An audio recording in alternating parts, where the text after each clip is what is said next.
Oi, gente. Oi, alunos, tudo bem? Eu sou a professora Vivian França, sou professora de administração do Colégio Pedro II. Eu atuo no Campus Centro e depois daquela live que bombou na segunda-feira, dia 15, né? Eu fiquei muito emocionada e não consegui, né, gente, salvar a live. Uma pena, dei mole, não consegui salvar. Então, eu e a professora Isabel, a gente se propôs a fazer esse vídeo aqui, resumão daquele encontro maravilhoso, que eu não sei vocês, mas eu adorei aquele encontro, para a gente fazer um resumão realmente do que aconteceu naquele dia, né? Para vocês não perderem principalmente o conteúdo que foi falado, né? Que é muito importante. Aproveito para fazer um lembrete para vocês, toda segunda-feira às 8 da noite, tá? ADM Live ao vivo no Instagram. Nessa segunda-feira a gente tem a minha xará, a Vivian, com o professor Júlio, falando sobre gestão de mudança. E na outra segunda-feira, Conselho Regional de Administração. Gente, então, tá demais. A nossa programação tá incrível, então participem. Foi uma forma que a gente encontrou de ficarmos próximos de vocês, tá? Então, eu vou começar aqui relembrando o que a gente falou na segunda-feira, tá bom? Então, nosso tema foi cultura organizacional. Eu acho que é importante para vocês entenderem cultura organizacional assim na prática quando vocês começam a trabalhar numa empresa, né? E aí vocês passam por aquela fase de ambientação, vocês conhecem como aquela empresa trabalha, né? Quais são os departamentos, quem vai ser o teu gerente, quem vai trabalhar com você, os seus pares, quais são as regras daquela empresa, os valores que ela preza, valores pela vida humana, bons relacionamentos com os clientes e fornecedores. Então, você está tendo nesse momento uma ambientação, você está conhecendo a cultura dessa empresa. O problema é que isso é o que a gente chama de cultura dita, né? Existem as culturas que não são ditas, que são aquelas que a gente conhece no dia a dia, na prática da empresa, né? E aí o que acontece? Que quando tem uma reunião, por exemplo, você vê o teu gerente usando expressões extremamente chulas, sendo desrespeitoso com a equipe, e você vê que aqueles valores que a organização diz que preza, não preza na realidade, e você tem aquele choque, né? Você começa a não se reconhecer mais dentro da organização. Então, nesse momento, você está conhecendo de fato o que é cultura organizacional, né, aluno? Só que, para a gente começar, eu acho legal, eu acho importante também a gente conceituar a cultura, né? Cultura é um termo que veio da antropologia a partir dos estudos da dinâmica humana, na observação do homem interagindo em sociedade e aprendendo aqueles hábitos, né? Nós somos seres que gostamos muito dos nossos rituais, de dar significado para as coisas, né? Então, e com essa pandemia, né, foi até uma coisa que eu comentei no dia, com essa pandemia, alguns rituais nossos ficaram parados, né? Ficaram suspensos, como, por exemplo, o futebol de quarta-noite, né? Então, cultura nada mais é do que crenças, costumes, hábitos de um agrupamento humano, tá? E ao longo da história, as culturas foram se baseando justamente nos valores, nos princípios que foram construídos e difundidos, né? Difundidos por um grupo de pessoas. Bom, agora, gente, eu acho legal a gente falar também sobre administração e consciência, né? Porque principalmente para os alunos que estão começando a estudar administração agora, tem dúvida, né? A administração é o quê? É uma ciência exata, é uma ciência humana? A administração é uma ciência social, aluno, e a ciência social, ela estuda os fenômenos que ocorrem dentro das organizações, e as organizações são formadas por agrupamentos humanos, né, por pessoas. Então, durante todo o tempo, a gente vai falar de pessoas.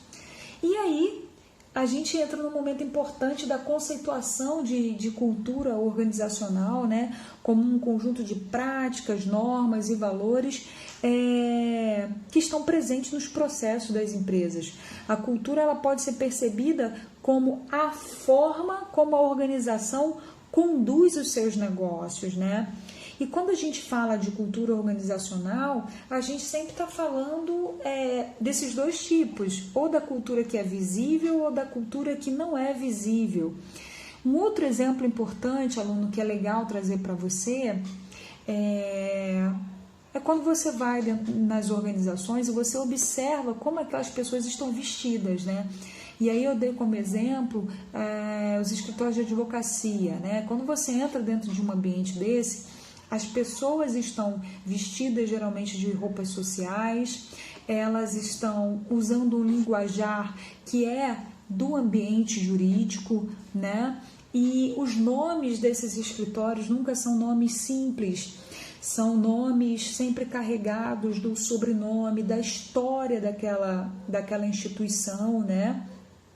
E isso é cultural dos escritórios de advocacia, porque dá credibilidade para quem vai contratar esse serviço. Além disso, também dei o exemplo da Reduc, que é um outro universo. Quando você entra lá, as pessoas estão vestidas de uma outra forma, né? As pessoas estão com uniformes, conjuntos de equipamentos de proteção individual, falam um jargão extremamente técnico próprio para o ambiente. Então, nesse momento que você está aprendendo, são exemplos de culturas que são visíveis, né? E aquele exemplo do início, quando você começa a trabalhar na empresa e conhece, passa pelo processo de ambientação e conhece os departamentos, com quem que você vai trabalhar, e só na prática, no dia a dia, é que você vai conhecer e vai aprender sobre a cultura da empresa. E muito da cultura a gente aprende quando participa de uma reunião, por exemplo, quando você vê o tratamento dos gerentes, da diretoria da empresa com os demais, né? E aí é nesse momento que a gente sempre usa essa expressão existe a cultura que é dita, se refere a que é visível, e a cultura que não é dita, né? Que é a cultura que é invisível. Bom, gente, e para você poder entender melhor esse contexto de cultura visível, invisível, né? Eu gosto de usar um exemplo que é como se você pudesse imaginar um grande lago, né?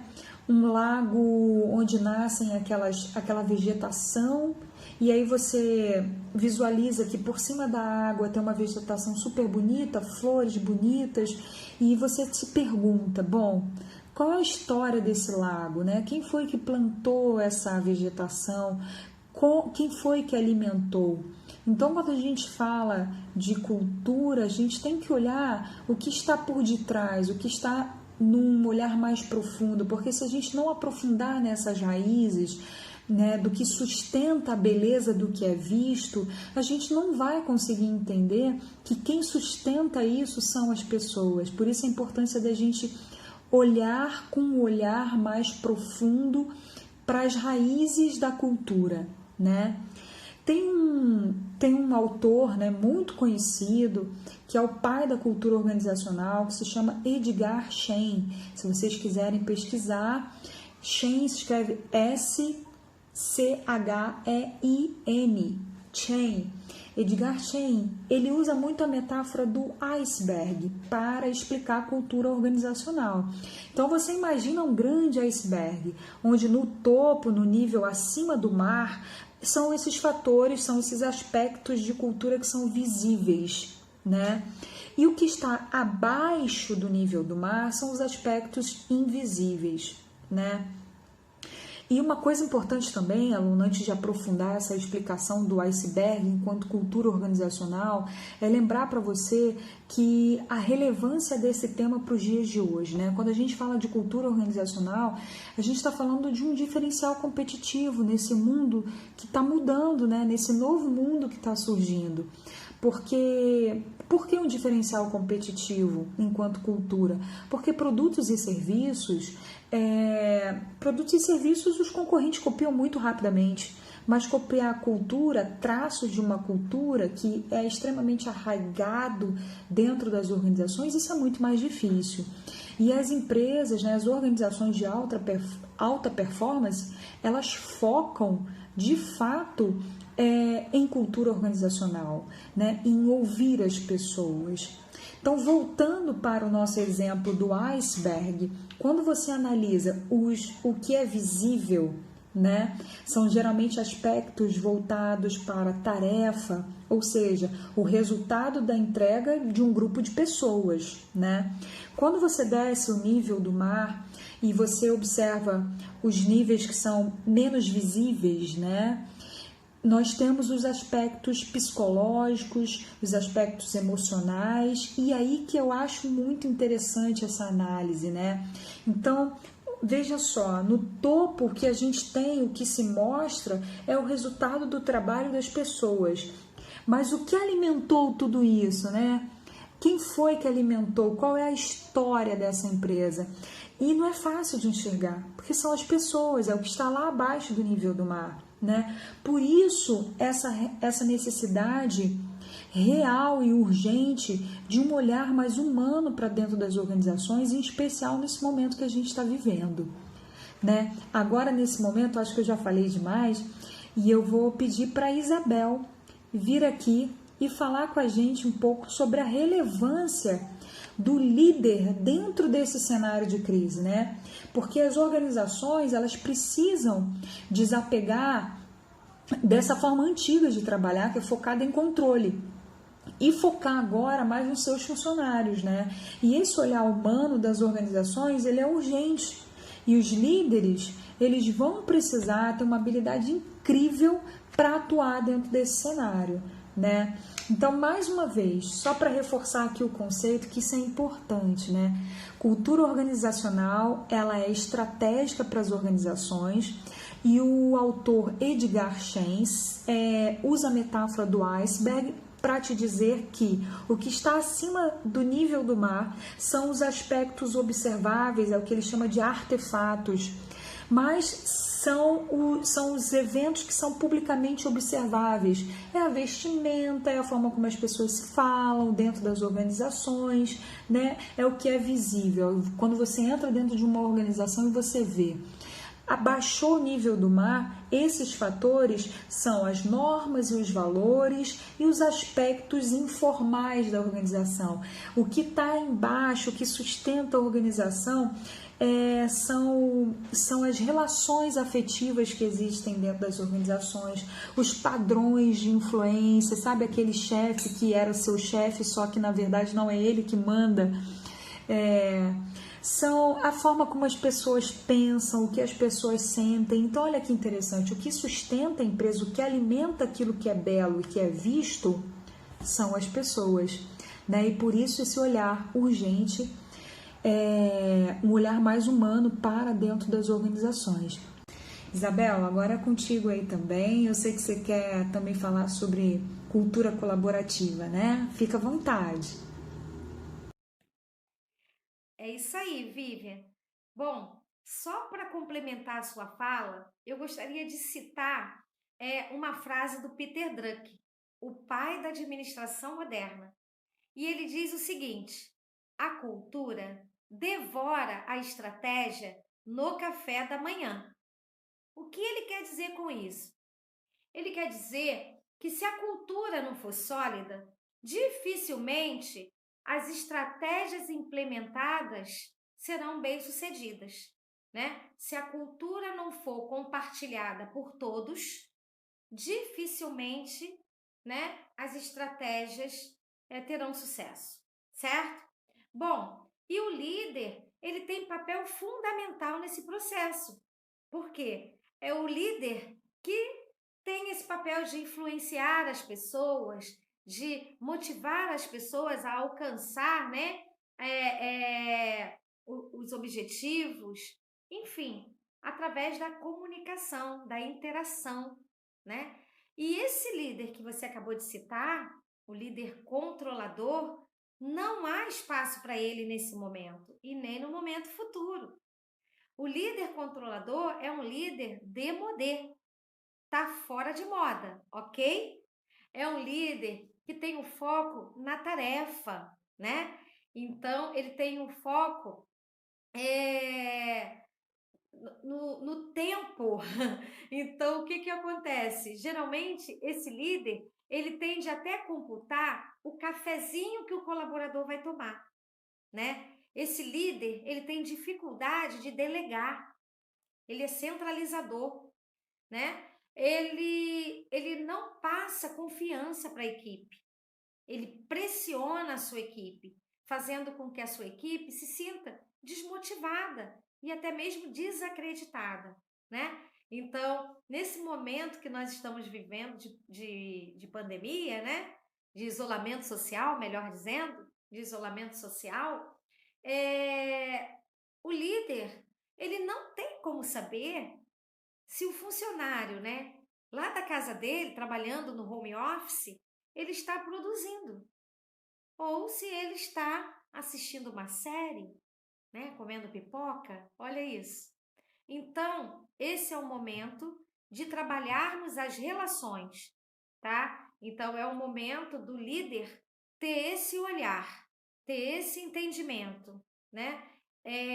Eu não sei tudo, eu preciso de todos, né? Então, juntos nós vamos conseguir as respostas que tanto queremos, né? Estamos vivendo esse momento de incertezas, de novos aprendizados, né? E todo mundo faz parte desse processo. Olha que bacana.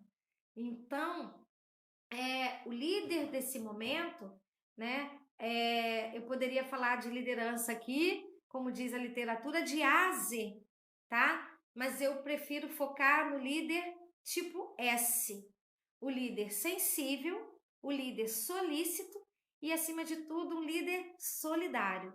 Então, um líder sensível para entender a situação, o contexto, né, em que o seu trabalhador, seu colaborador está produzindo. Então, ele agora está trabalhando dentro da casa dele, né? Ele tem uma internet que não é das melhores, ele às vezes nem tem a internet, não é verdade? Só tinha os dados móveis, pode acontecer. Ele está trabalhando em casa com crianças, seus filhos que não estão mais indo para a escola, e ele também tem que ajudar no desenvolvimento dessa criança que está tendo aula remotamente, né, à distância. Enfim, se não estão tendo aula, tem que administrar, ajudar, né, as crianças a ocuparem o tempo dela. Olha isso. Outros têm idosos para cuidar, né, como é o meu caso. Enfim, então são muitas demandas. É o almoço para fazer, é a higiene da casa para manter, né? Então é muita coisa. Então, esse líder controlador não teria a menor chance, né, de sobrevivência nesse momento, né? Já esse líder tipo S que eu acabei de falar, não. Esse líder tipo S, ele entende os cenários de cada um. Ele entende as dificuldades e desafios de cada um, né? Então, ele delega, né, de acordo com as potencialidades dos seus colaboradores e ele acompanha, tá? Ele cuida, certo? Então, esse é o líder sensível. O líder solícito é aquele que geralmente está aberto a perguntas, né? E faz perguntas também. Ele permite que o colaborador faça perguntas a ele, né? Isso é muito bom. E ele também costuma fazer perguntas do tipo: e aí, como posso ajudar? Né? Tá difícil? Pede ajuda ao fulano, a Maria. A Maria, ela sabe desenvolver bem isso daí, caso você não esteja conseguindo, né? Então envolve o outro, né? Estimula o coletivo. Hoje a gente tem que trabalhar muito isso, o foco no coletivo, né? Então, trabalhar com os outros junto a gente consegue mais. Aquela máxima de que juntos somos mais fortes é a verdade, né? E a gente está vendo isso hoje. Sozinho fica muito difícil, né? Então, esse líder solícito, ele costuma também deixar portas abertas, né? Que portas abertas seriam essas? Criar canais de comunicação com a sua equipe, né? Não só aquele canal corporativo, mas um canal que vai além. Pode deixar, por exemplo, aberto um canal de um café virtual, né? Pode deixar um canal aberto de um happy hour, certo? Então, aquele canal, né, numa plataforma dessas aí, que tem várias, né, a escolha, ele vai deixar essa sala aberta, né, esse espaço. Então, tem aquele espaço corporativo, vai ter sim aquele momento dele ter um encontro com a sua equipe, né, porque o líder, o líder desse momento, ele não fica ligando toda hora para a equipe, controlando ela. Ele marca um horário, né? Que geralmente é feito através de um consenso. Qual vai ser o melhor horário da reunião? Ah, pessoal, não vamos marcar 1 hora, não, tá muito em cima do almoço, nem 2. Vamos marcar as 3. As 3 pode ser uma boa opção. E aí é bom para você, é bom para o outro, tal. E nisso fecha-se aquele horário da reunião, né? Que entrou no consenso e viu o horário que atenderia a maioria, né? E aí, nessa reunião, sim, ele começa a pensar estrategicamente, né? Porque não tem como também não ter um olhar estratégico, né? A gente precisa ter resultado, a gente precisa ter produtividade, isso é fato, ok? Então, o líder sensível, solícito, né? E o líder solidário. O líder solidário é aquele que compartilha boas práticas, mas que ele mostra também a sua vulnerabilidade, as suas dificuldades. Ele não é um super-homem, ele também tem suas fraquezas. A internet também cai na casa dele, né? E aí, como é que faz? É isso aí que faz toda a diferença. Mostrar para o seu colaborador que que ele, como líder, está vivendo aquela situação também, que ele também vive, né? O contexto é meio parecido. E aí, como fazer, né? E aí ele compartilha essas boas práticas.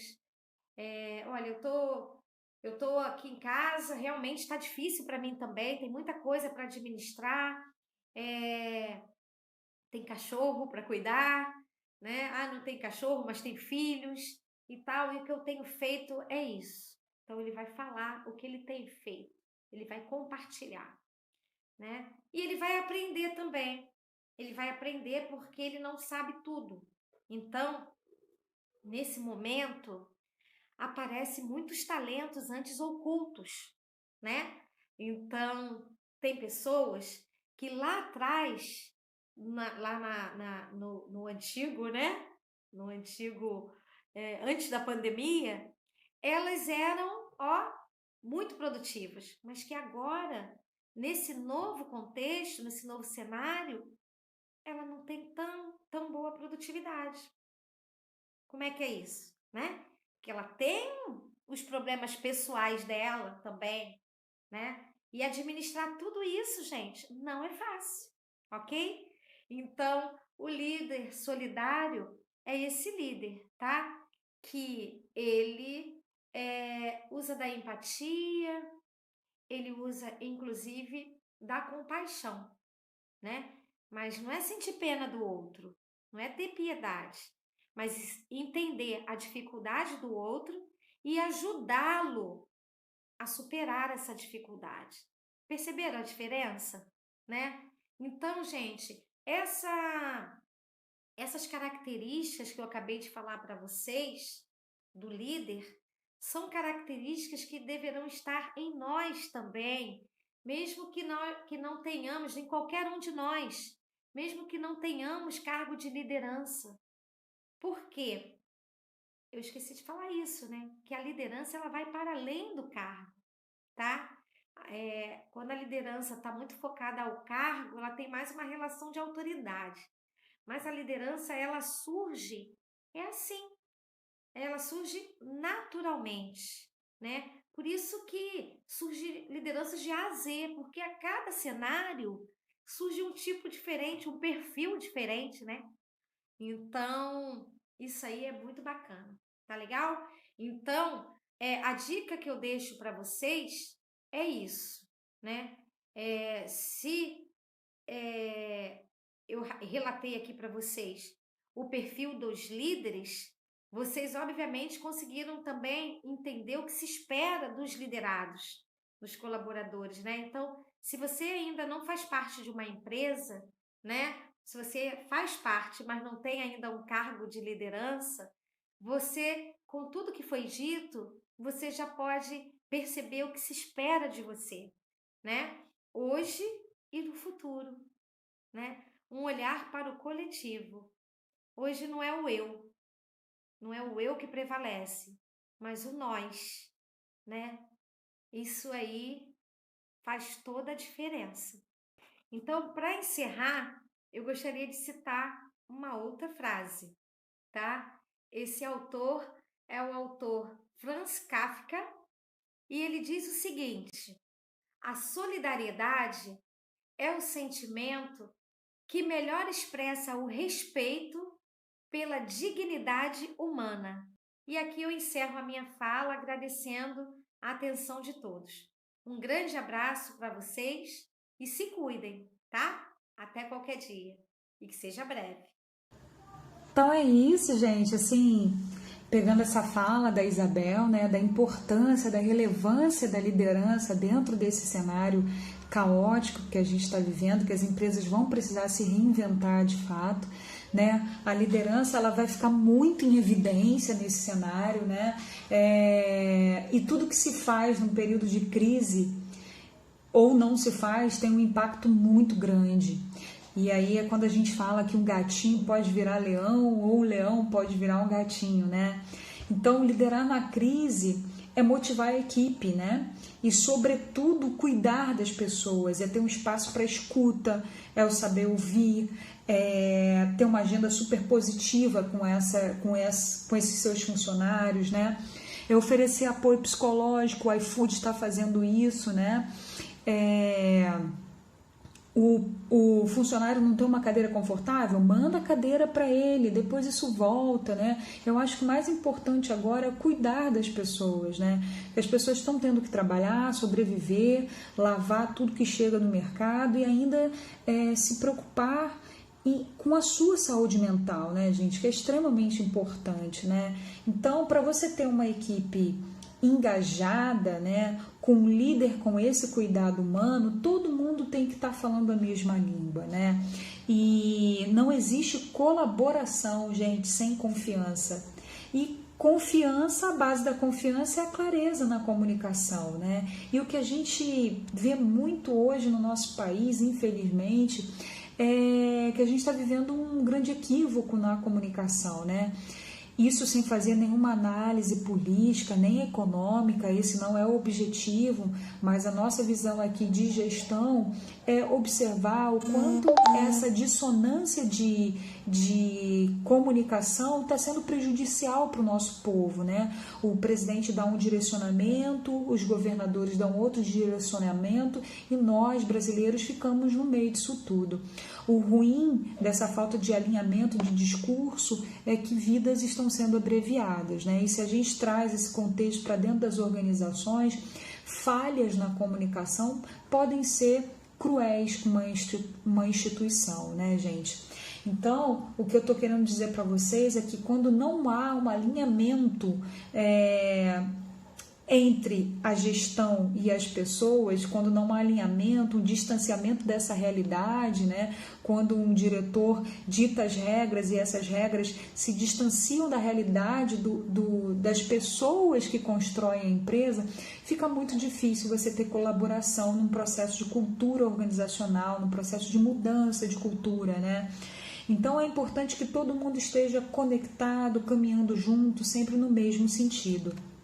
E aí, como a Isabel disse, né, e deu o gancho aí para cultura colaborativa, é isso que se fala hoje, né? As organizações de alta performance que focam em cultura organizacional, elas estão preocupadas muitíssimo com cultura colaborativa. E o que seria essa cultura colaborativa, né?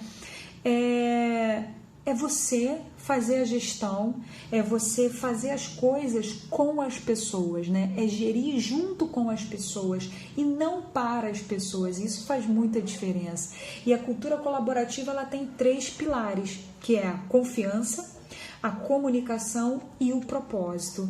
A confiança, como a gente já disse, né? Sem colaboração não existe confiança. E comunicação, esse momento agora as empresas vão ter que colocar uma energia muito grande nessa escuta, permitir espaços para as conversas, né? Escutas prestativas, ouvir o seu funcionário, entender qual é a realidade deles, principalmente nesse momento, né, em que alguns estão em home office, mas é um home office que foge das características tradicionais, né? Porque as pessoas estão preocupadas em lavar tudo que chega da rua, em cuidar de crianças e trabalhar o dia inteiro. Às vezes, em muitas casas, o computador é compartilhado. Então, por isso é importante, antes de ditar as novas regras para esse ambiente de crise, que as empresas conheçam o cenário, conheçam a realidade desse funcionário, né? Então, desses 3 pilares que a gente falou aqui, confiança, comunicação e propósito, faltou propósito. Propósito o futuro sempre foi incerto, né, gente? Mas agora está mais incerto do que nunca. Então, quando a gente fala de propósito, é importante, é fundamental uma linha de ação das organizações, né? De forma clara, e que seja disseminado dentro da organização com um líder que esteja engajado e caminhando junto com os demais, né? Isso tudo em busca de uma organização de alta performance focado nas pessoas. Bom, gente, nessa parte final já aqui da minha fala, né, eu só queria resumir para vocês que eu acho importante a gente dizer que não existe cultura boa ou cultura ruim, o que existe são culturas e suas características, né? Existem as organizações que possuem cultura forte, né? E aí a gente tem grandes exemplos como a Ambev, a Natura. A Natura, ela é muito focada no seu propósito, né? Ela gosta de engajar os seus funcionários, ela tem um berçário para as mulheres que têm bebê. A Netflix, já com a sua cultura de liberdade, um ambiente mais moderno, né? Que traduz empoderamento desses seus funcionários. E eu queria também deixar para vocês sugestão de filmes, que é o filme Os Estagiários, que é excelente para você entender o que é uma cultura forte, fala sobre Google, e Um Senhor Estagiário, que também é incrível esse filme, tá, gente? E por último, uma sugestão de exercício, de reflexão, que seria interessante que você colocasse no papel quais são os valores da sua vida pessoal e profissional que fazem sentido para você. Número 2, quais são os valores da cultura da empresa que você está trabalhando ou que você pensa em trabalhar. E o número 3, se você se reconhece nesses valores dessa empresa que você trabalha ou que você sonha a vir trabalhar. E para resumir, as organizações de sucesso são aquelas, isso é dado de pesquisa, tá, aluno? As organizações de sucesso são aquelas onde os seus funcionários se reconhecem dentro das organizações. Gente, então foi essa a minha contribuição aqui. Eu espero que vocês curtam o conteúdo, né? Que é um conteúdo realmente bastante pertinente para o momento. E é isso, até a próxima. Não deixem de participar das nossas lives toda segunda-feira à noite. Tá bom? Segunda-feira às 8 da noite tem uma nova live aí no ar. Um beijo grande para vocês. Fiquem bem, se cuidem.